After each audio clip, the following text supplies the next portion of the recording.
Bonjour, aujourd'hui c'est le 28 juillet et nous rentrons donc dans le chapitre 10 de l'épître de Paul aux Romains, dans notre méditation sur la grâce. Et je voudrais lire avec vous les 4 premiers versets du chapitre. Frères et sœurs, le vœu de mon cœur et ma prière à Dieu pour les Israélites, c'est qu'ils soient sauvés. En effet, je leur rends ce témoignage, ils ont du zèle pour Dieu, mais pas conformément à la vraie connaissance. Ils ignorent la justice de Dieu et cherchent à établir leur propre, la leur propre. Ils ne se sont pas donc soumis à la justice de Dieu, car Christ, c'est la fin de la loi, pour que tous ceux qui croient reçoivent la justice. Oh, décidément. Voilà, donc il continue dans la même lancée du chapitre 9. Dans ces 3 chapitres, 9, 10 et 11, il va donc parler de la situation de son propre peuple, car dans cette église de Rome, une église très cosmopolite, il y avait des païens d'un peu partout, et il y avait bien sûr pas mal de juifs. Et donc apparemment il y avait un petit conflit entre ces gens, ces personnes dans cette église, ce qui n'est pas surprenant.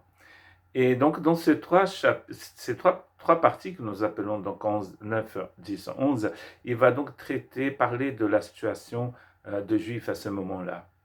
Et ici, il a une tristesse dans son cœur. C'est comme ça aussi, d'ailleurs, qu'il a commencé le chapitre 9. Pourquoi il a cette tristesse pour son peuple? C'est parce qu'il voudrait qu'eux aussi soient touchés par le salut divin. Et si là, ce genre de tristesse dans ton cœur pour ton peuple, pour ta famille, pour ton pays, pour la nation où tu habites, cela n'est pas mauvais d'ailleurs. Hein. C'est pas une tristesse comme la tristesse qu'on pourrait avoir parce que on n'a pas trouvé le bonheur, parce qu'on n'a pas d'espérance. C'est en fait, il- il- c'est une façon de pleurer dans son cœur pour une situation qui est difficile. C'est peut-être les mêmes larmes que Jésus a versées quand il a appris que son ami Lazare était mort. Jésus pleura, c'est écrit. Et donc, en fait, pourquoi est-ce qu'il est triste? Il est triste parce qu'il a l'impression, il n'a pas l'impression, il constate que son peuple passe à côté de la plaque. C'est que ils sont, comme on a dit hier, comme j'ai dit hier, ils sont à côté du royaume, mais ils ne rentrent pas. Pourquoi ils ne rentrent pas? Parce que ici, leur zèle, il n'est pas conformément à la connaissance de Dieu. Il est à la vraie connaissance. Et il y a un texte dans l'Ancien Testament qui dit ceci, dans le livre de Proverbes, chapitre 19, verset 2, le manque de connaissance n'est bon pour personne, et celui qui précipite ses pas tombe dans le péché. Le manque de la connaissance de Dieu n'est bon pour personne. Et donc, en fait, il leur manque cette connaissance de Dieu. Ils ont beaucoup de zèle, ils sont sincères. Mais vous savez que nous pouvons être sincères et être dans l'erreur. Être dans l'erreur avec toute la sincérité que nous avons. Donc ça ne suffit pas d'avoir du zèle et d'être sincère. Il nous faut la vraie connaissance. Ce qui était étonnant dans la fin du chapitre 9, c'était de constater que les Romains qui ne cherchaient pas la justice de Dieu, parce que ce qu'ils cherchaient, c'est vraiment la vénération à toutes sortes de dieux qui étaient qui servaient à toutes sortes de en fait, qui étaient liés à leur façon de vivre. Par exemple, s'ils partaient à la guerre, ils pouvaient invoquer le dieu Mars. Il avait un dieu pour chaque chose, chaque action presque. Et ils ne cherchaient pas du tout la justice de Dieu. Mais dès qu'ils ont entendu parler de l'évangile, ils ont accepté la justice et cela a changé leur vie. Tandis que ceux qui étaient aux portes du royaume et qui cherchaient, eux, la justice de Dieu, ne sont pas rentrés. Parce qu'il leur manquait, il dit ici, la connaissance, la vraie connaissance, la connaissance de Dieu. Ils ignorent la justice de Dieu et cherchent à établir la leur propre. C'est l'erreur de tout homme, c'est que nous oublions, nous laissons de côté la justice de Dieu et nous essayons de faire les choses par notre propre justice. Nous pensons par exemple qu'en allant de A à Z, en payant un prix terrible, nous allons obtenir une grâce. Comment pouvons-nous obtenir une grâce? Si la grâce, le, le fort de la grâce, c'est que c'est un cadeau. C'est comme si on se battait, on travaillait pour avoir un cadeau, ça n'a pas de sens.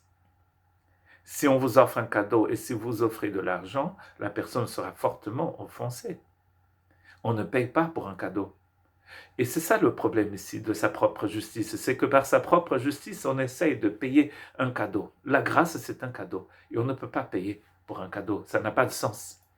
Et en plus, quand Ésaïe parle de notre justice, il dit ceci dans le chapitre 64, verset 5, dans certaines versions, c'est le verset 6, nous sommes tous semblables à des êtres impurs. Donc là, apparemment, il pensait aux lépreux, qui étaient considérés comme la plus grande impureté qu'on pouvait avoir, c'était la lèpre.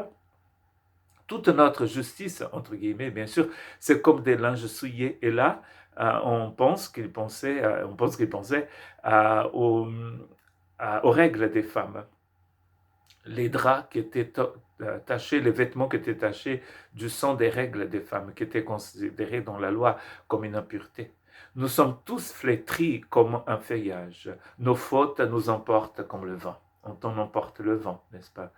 Un petit clin d'œil à une grande dame qui vient de décéder cette semaine. Et donc, en fait, vous voyez que nous sommes impurs comme des lépreux, notre justice, c'est comme des linges sales, et nous sommes comme des feuilles flétries qui sont emportées par le vent. Ça, c'est notre justice, ça, c'est notre condition. Comme nous nous attachons à une religion et pas à la justice de Dieu, nous sommes comme ça, comme des lépreux, impurs et emportés par le vent.